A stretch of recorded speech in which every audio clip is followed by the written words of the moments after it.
अगर हम ब्रोकर के साथ जाते हैं तो हमें किन बातों पे ध्यान देना चाहिए, और अगर हमारे साथ कोई फ्रॉड हुआ है या फिर अगर हमारा ब्रोकर सस्पेंड हुआ है तो उस वक्त हमें क्या करना है।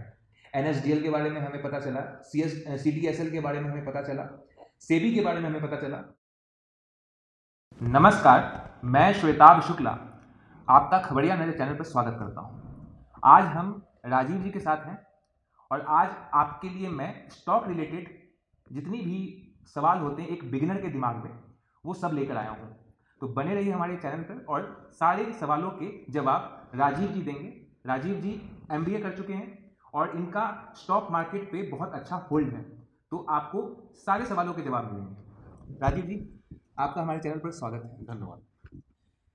सबसे पहला सवाल जो मेरा है, और एक बिगिनर के दिमाग में सबसे पहला सवाल होता है जो स्टॉक मार्केट को सुनता है और सोचता है कि स्टॉक मार्केट में मैं पैसे लगाऊं और मैं काफ़ी ज़्यादा कमा सकता हूं। स्टॉक मार्केट है क्या? स्टॉक मार्केट एक हर कंपनी का मार्केट में अवेलेबिलिटी है जी कि आप किसी भी कंपनी का शेयर अगर परचेज करते हैं तो आप उसकी ओनरशिप ले सकते हैं। जी आप अगर एक कंपनी का शेयर परचेज करते हैं तो उसकी उस परसेंटेज के प्रपोर्शन में आपको ओनरशिप आपको ट्रांसफ़र होती है। ठीक है। तो अगर वो कंपनी कल को प्रॉफिट कमाती है तो आप उसके प्रॉफिट में भी भागीदार हो, अगर वो कल को लॉस बियर करेगी तो आप उसके लॉस में भी भागीदार हो। अच्छा। और स्टॉक मार्केट में यही अलग अलग तरह की कंपनीज अलग अलग सेक्टर से रिलेटेड वो अवेलेबल हैं, और आपके कैलकुलेशन के हिसाब से कि आप किस में इंटरेस्टेड हैं, जो आपके हिसाब से ज़्यादा रिटर्न दे सकती है उसमें पैसा लगाइए और पैसा अपना बढ़ा सकते हैं। अभी जो लॉकडाउन और कोविड के बाद से जो स्टॉक मार्केट में यूथ का भी और काफ़ी अलग भी लोग जो हैं वो ज़्यादा इंटरेस्ट ले रहे हैं। काफ़ी जगह पे हमें अलग अलग एप्लीकेशंस के बारे में सुनने को मिल रहा है कि ये आपका अच्छा ब्रोकरेज है, जीरो कॉस्टिंग ब्रोकरेज है, इसमें आपको कम लगेगा, इसमें आपको सारी चीज़ें बताई जाएंगी, आपको उसमें कुछ बेनिफिट्स भी, क्रेडिट्स दिए जाते हैं कि पहले आप इसमें निवेश करके देखें। तो आपका क्या विचार है इस पे कि कैसे बदला है ये मार्केट? पिछले 10 महीने में जब से कोविड स्टार्ट हुआ 23 मार्च 2020 से लेके अभी तक, अगर हम पूरा सेंसेक्स देखें तो सेंसेक्स डबल से भी ज़्यादा हो चुका है। अच्छा। मतलब जो सेंसेक्स में टॉप 50 कंपनीज इंडिया की हैं जी। उनकी market valuation on average double से भी ज़्यादा हो चुकी है पिछले 10 महीने में। ठीक है।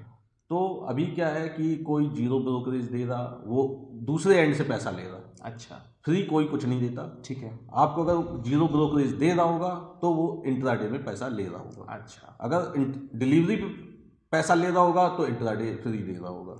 ये प्राइवेट इन्वेस्टर हैं। अदरवाइज बैंक्स जितने भी PSU बैंक हैं या प्राइवेट बैंक हैं, बैंक के थ्रू अगर आपका डीमैट होगा तो वो कोई जीरो ब्रोकरेज पे नहीं होगा।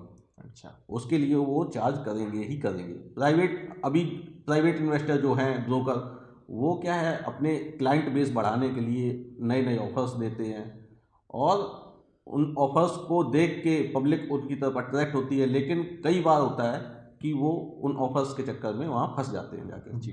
तो बेटर है कि वो प्राइवेट ब्रोकर की बजाय बैंक्स पे ही डीमैट अकाउंट अपना स्टार्ट करवाएं, जिससे कि वो जो भी इन्वेस्टमेंट करें उनका सेफ और सिक्योर रहे। तो आपके हिसाब से अभी अगर ट्रस्टेबल एप्लीकेशंस की बात की जाए, बैंक का तो आपने बताया कि बैंक को ट्रस्ट में लेके चलना चाहिए, बैंक से ही डीमैट अकाउंट खोलकर और वहां से करना चाहिए। लेकिन अगर मैं बात करूं कि जो आजकल एप्लीकेशंस हैं, जैसे काफ़ी सारे हैं, मैं नाम 5 पैसा है और इस तरीके से, तो आप अगर उन एप्लीकेशंस में अगर मैं पूछूं कि अगर एक दो या जो जितने भी आप मुझे नाम बता सकते हैं जो ट्रस्टवर्दी हैं, जिनके साथ जा सकते हैं, या जो जिन्होंने उसमें लेकर और एप्लीकेशन डाउनलोड करके इन्वेस्ट भी कर रखा है, तो अगर किन्होंने अगर गलत किया है तो वो भी आप मुझे बताएं कि किन के साथ नहीं जाना चाहिए और किन के साथ जाना चाहिए। नहीं, अगर आप एप्लीकेशंस के में एंट्री ले रहे हैं तो आप उसके साथ अपनी सावधानी बरतिए। ठीक है।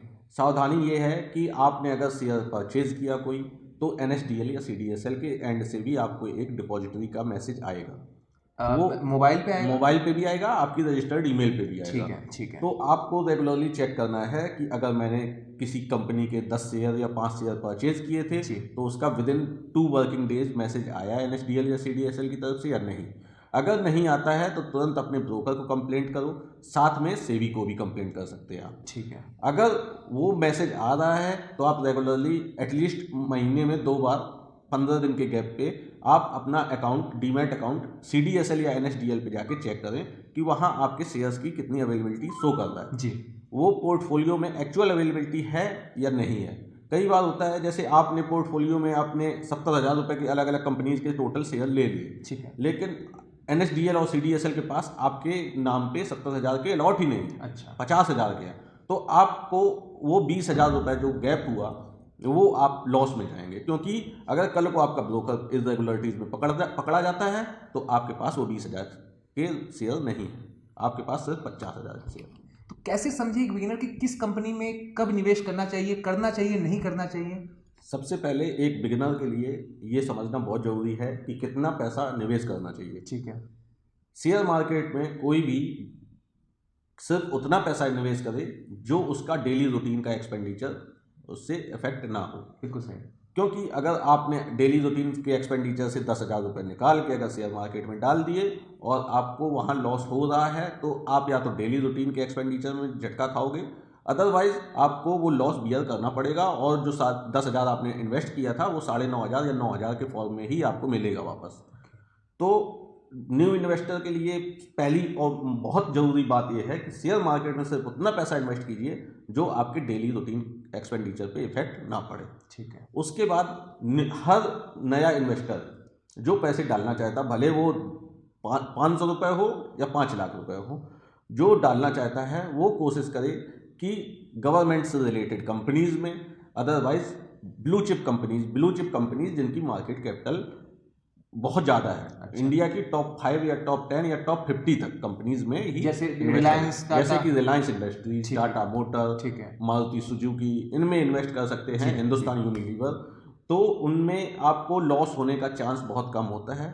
ऑल्दो प्रॉफिट भी एक लिमिट में ही होता है, जी। बट आपकी रिस्क लॉस वाली वो बच जाती है। अच्छा, NSDL और CDSL इसका जिक्र आपने भी किया है, तो मुझे इसके बारे में थोड़ा सा बताएं, क्योंकि बिगनर नहीं समझ पाता है इन सब चीज़ों को। NSDL CDSL कोई बहुत बड़ी बात नहीं है। जैसे हम अपने बैंक में एक अकाउंट ओपन करवाते हैं, अपना सेविंग अकाउंट, ठीक है, तो वहाँ अकाउंट हमने ओपन करवा लिया, फिर अगर हमारे पास कुछ बहुमूल्य चीज़ें, हीरे जवाहरात या सोने चांदी कुछ है, हम उसको रखना चाहते हैं तो हम उसका लॉकर देते हैं। वही जैसा हम बैंक में अपना अकाउंट खुलवा के वहाँ पे एक लॉकर ले लेते हैं, वही सेम केस होता है शेयर में।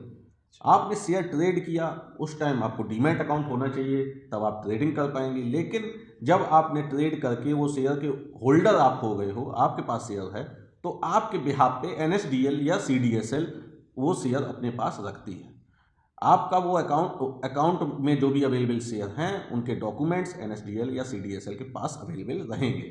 और अगर NSDL या CDSL के पास अवेलेबल हैं डॉक्यूमेंट, तो आपका ब्रोकर अगर कल कोई रेगुलरिटी में पकड़ा जाता है या उसके साथ कोई इशू होता है तो आपको घबराने की कोई ज़रूरत नहीं है, क्योंकि आपके पास NSDL और CDSL दोनों की तरफ से कंफर्मेशन है। अच्छा, ठीक है। अच्छा, आपने डीमैट का भी जिक्र किया है, तो डीमैट अकाउंट खोलने के लिए मतलब एक जो नॉर्मल प्रोसीजर होती है उसमें क्या ज़रूरत होती है अगर बैंक की तरफ से खोलते हैं तो?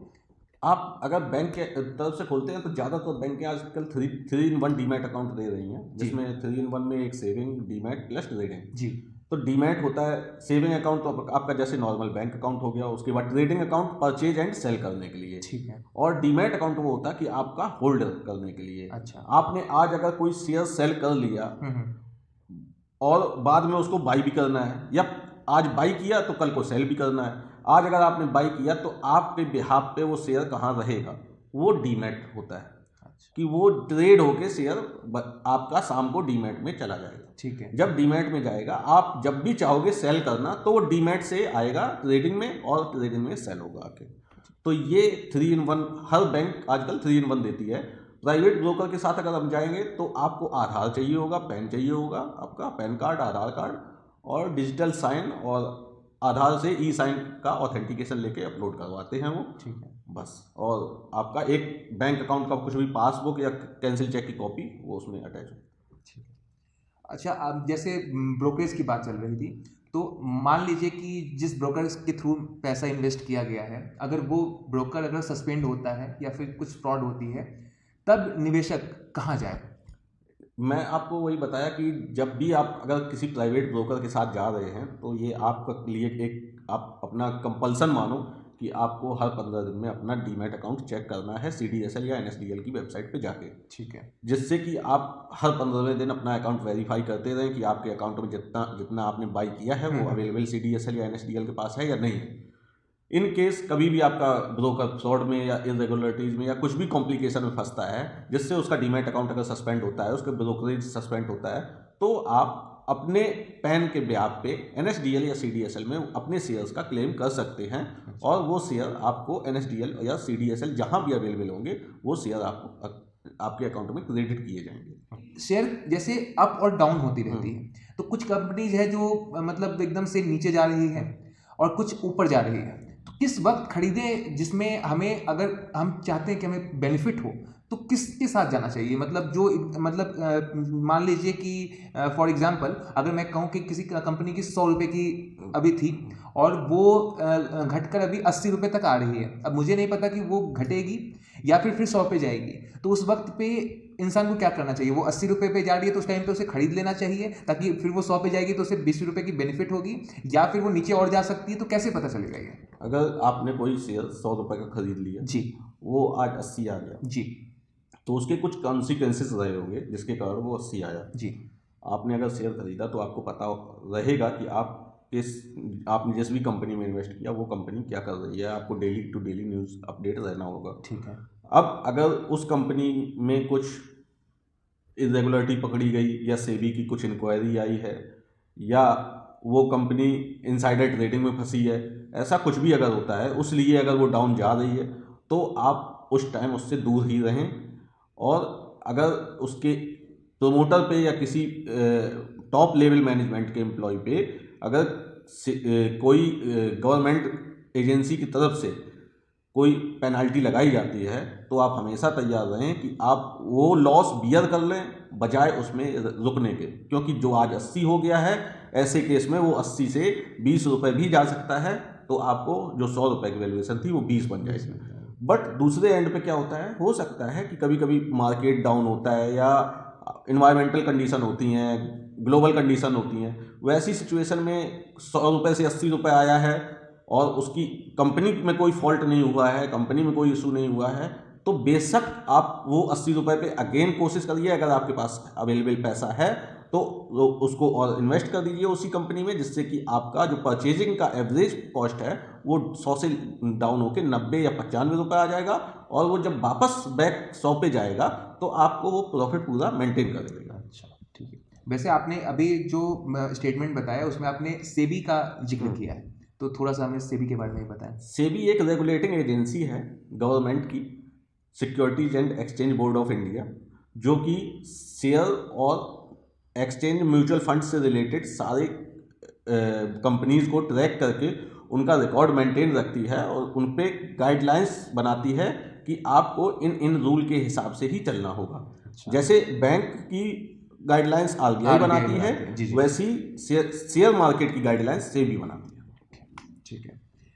अब बात आती है शॉर्ट टर्म और लॉन्ग टर्म इन्वेस्टमेंट की। जैसे कभी कभी क्या होता है, हम पैसा लगाते हैं और जैसे ही पैसा थोड़ा सा बढ़ा हम निकाल लेते हैं, कभी कभी हमें लॉन्ग टर्म का सोच के हम लगाते हैं कि अभी लगा रहे हैं, जब बढ़ेगा तो उस टाइम पे, तो उन दोनों में से किस पे जाना चाहिए? आप जब भी पैसा लगाओ, मेरे हिसाब से अगर आप पैसा लगाते हो शेयर में, आपके पास एटलीस्ट 6 से 9 महीने की होल्ड करने की कैपेसिटी होनी चाहिए। ठीक है। क्योंकि अगर कभी भी कुछ भी मार्केट कंडीशन होती है या नेचुरल कंडीशन होती है, कुछ क्लाइमेटिक कंडीशन हो जाती है, वैसा कुछ भी साइड इफेक्ट आया अगर, तो वो शेयर आपका डाउन होगा, जो रिकवरी में हो सकता है, रिकवर करने में 7 से 8 महीने ले जाएगा। ठीक है। तो आप जब भी पैसा लगाओ कोशिश करो कम से कम 6 से 9 महीने होल्डिंग का रखो। दूसरी बात, आप जितना शॉर्ट टर्म के लिए सोचोगे कि मुझे जल्दी से जल्दी मिल जाए, लालच हमेशा फंसाता है। जल्दी जल्दी के चक्कर में आप हो सकता है 1, 2 बार, 4 बार, 5 बार कमा जाओगे पैसा, लेकिन ग्रीड जब बढ़ती चली जाती है तो जब आपका पैसा कभी डाउन जाएगा ना, तो जितना आपने कमाया है वो सब एक बार में ही माइनस हो जाएगा। तो बजाय शॉर्ट टर्म के लॉन्ग टर्म पे आप जाओ, और अगर आपको लॉन्ग टर्म के हिसाब से आपने पैसा लगाया और वो रिटर्न शॉर्ट टर्म में ही अच्छा दे रहा है तो शॉर्ट टर्म पे रिटर्न ले लो, कोई इशू नहीं। अच्छा, म्यूचुअल फंड के बारे में हमें थोड़ा सा बताएं आप। म्यूचुअल फंड क्या है? ये आजकल जो हमेशा एड्स में भी mutual funds are subjected to market risk जो है वो बहुत सुनने को मिलता है। तो म्यूचुअल फंड क्या है, थोड़ा सा संक्षिप्त में समझाएं। म्यूचुअल फंड होता है 3 तरह का। जी। जो पहला म्यूचुअल फंड होता है जो प्रॉपर इक्विटीज में इन्वेस्ट करता है, इक्विटीज मतलब पूरा शेयर्स में। ठीक है। दूसरा होता है जो डेब्ट में इन्वेस्ट करता है। डेब्ट मतलब जैसे लोन दिया, पब्लिक को फाइनेंसिंग करी, दूसरे को डेब्ट दिया और उन पे एक fix return of interest confirm होके आएगा, तो वो डेब्ट बेस्ड म्यूचुअल फंड हो गए। तीसरे होते hybrid mutual fund. Hybrid mutual fund वो होते हैं जो एक प्रोपोर्शन आपका इक्विटीज में डालते हैं, रिमेनिंग प्रोपोर्शन आपका डेब्ट में डालते हैं, वो हाइब्रिड होते हैं। अब शेयर मार्केट का और फाइनेंस का एक कॉमन रूल है, risk is directly proportional to return.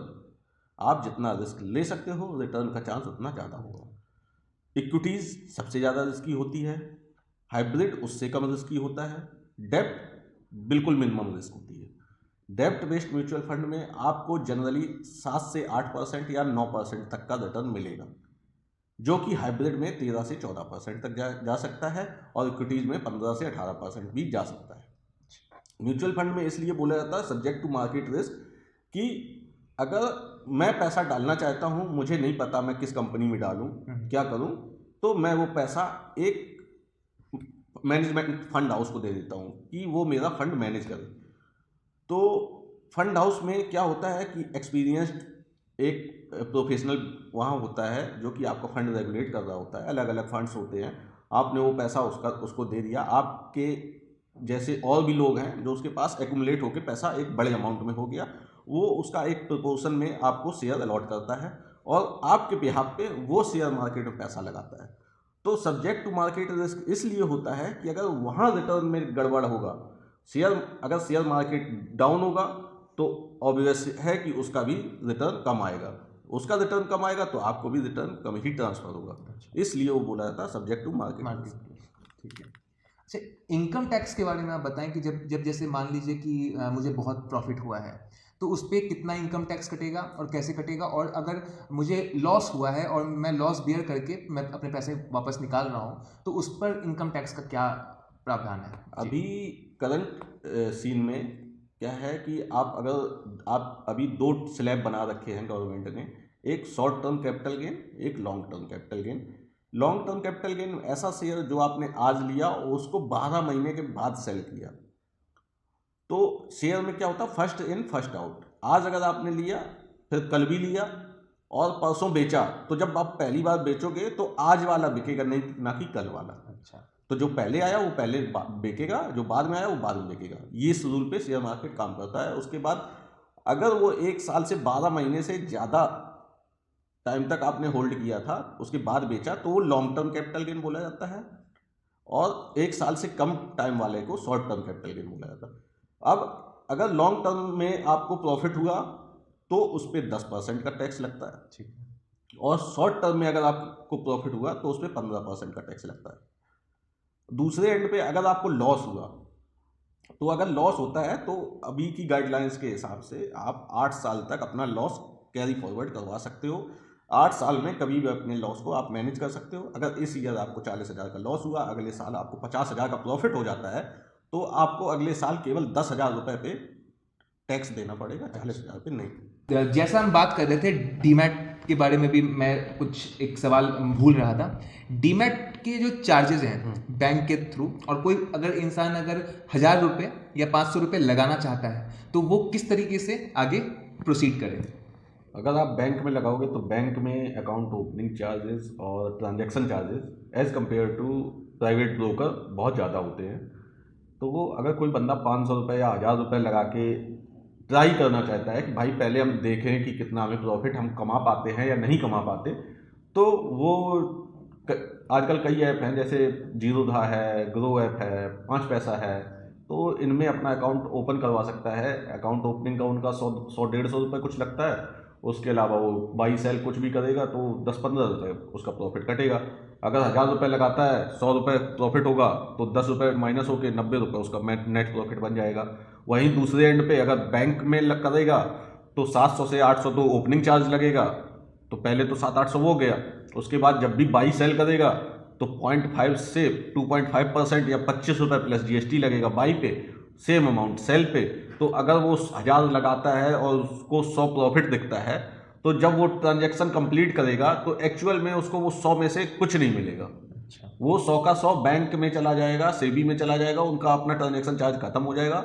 उसको 1000 में से हो सकता है 990 ही मिले, 1000 का 1000 भी ना मिले। 1000 लगाया था, 1100 हुआ, 1100 में से 990 ही उसके हाथ में आए, ना कि 1000 या 1100 रुपये। बाकी बैंक चार्जेस को डिडक्शन हो जाता है। तो इससे बेटर है, अगर कोई ट्राई के लिए देखना चाहता है तो प्राइवेट ब्रोकर का कोई भी ऐप यूज कर सकता है।